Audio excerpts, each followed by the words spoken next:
अगर आपके husband smoking करते हैं तो ये सबसे बड़ी वजह बन सकती है आपके बार बार मिसकैरेज की।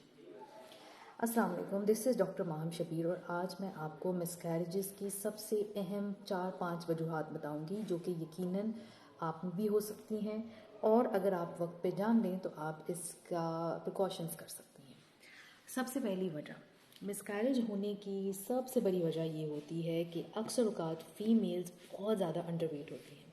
जी हाँ, अगर आपका वज़न बहुत ज़्यादा कम भी है तो इसकी वजह से भी कई दफ़ा बच्चा जो है वो नहीं हमल कंटिन्यू रह सकता और हम देखते हैं कि फर्स्ट ट्राइमेस्टर में यानी दूसरे तीसरे महीने में जो है बच्चा ज़ाया हो जाता है।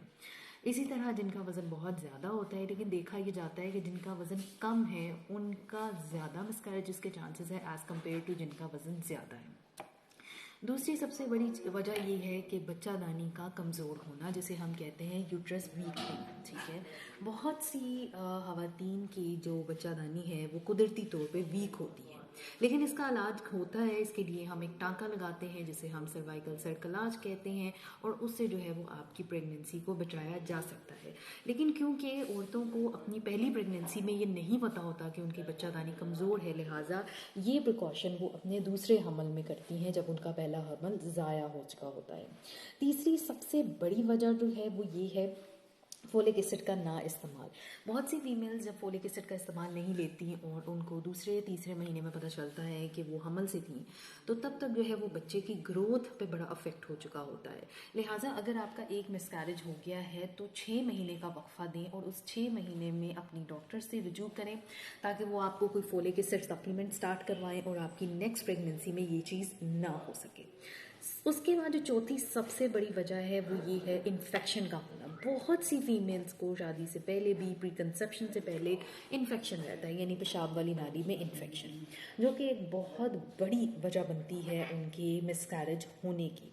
इसके बाद जो सबसे अहम वजह आती है जो कि हम हमेशा देखते हैं कि जी 5वें हफ्ते में 7वें हफ्ते में बच्चे की हार्ट बीट नहीं आई, इसे हम मिसकैरेज कहते हैं। यानी कुदरती तौर पे आपका जो हमल बना होता है उसमें कुछ ऐसा क्रोमोसोम होता है जो कि कुदरत उस एबनॉर्मल क्रोमोसोम को ज़ाया कर देती है। देखा यह जाता है कि इसमें बहुत ज़्यादा हस्बैंड के स्पर्म्स का रोल है, जैसे स्मोकिंग, ड्रग्स या टोबैको या किसी किस्म का भी नशा इस्तेमाल करने वाले मेल्स में देखा गया है कि उनके स्पर्म काउंट बहुत कम होता है।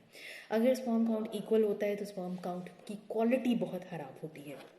यही वजह है कि मिसकैरेजेस में बहुत दफ़ा प्रेगनेंसी अचीव हो जाती है लेकिन मिसकैरेज हो जाता है क्योंकि बनने वाला जो जाइगोट है, बनने वाला जो एम्ब्रियो है, उसमें इतनी ताकत नहीं होती क्योंकि एग और स्पर्म में से एक की क्वालिटी ख़राब होती है और वो स्पर्म की क्वालिटी ख़राब होती है।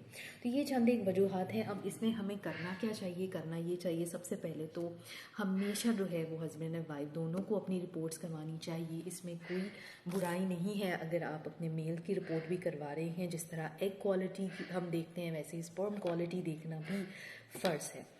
और दूसरी चीज़ फोलिक एसिड का इस्तेमाल, जो कि बहुत सी फीमेल्स नहीं करती। जब वो अपनी प्रेगनेंसी कंफर्म करवाने जाती हैं तब उनको फोलिक एसिड दिया जाता है और पहले ना लेने की वजह से ग्रोथ पे बहुत इफेक्ट होता है। अगर आपकी डॉक्टर ने आपको ये बताया है कि बेबी की ग्रोथ नहीं है तो बहुत ज़रूरी है कि आप प्रोजेस्टेरॉन की टैबलेट्स भी लें और इंजेक्शंस भी लें। ये चंद एक ऐसी प्रिकॉशंस है जो आप करके अपने मिसकैरेज को अवॉइड कर सकती हैं।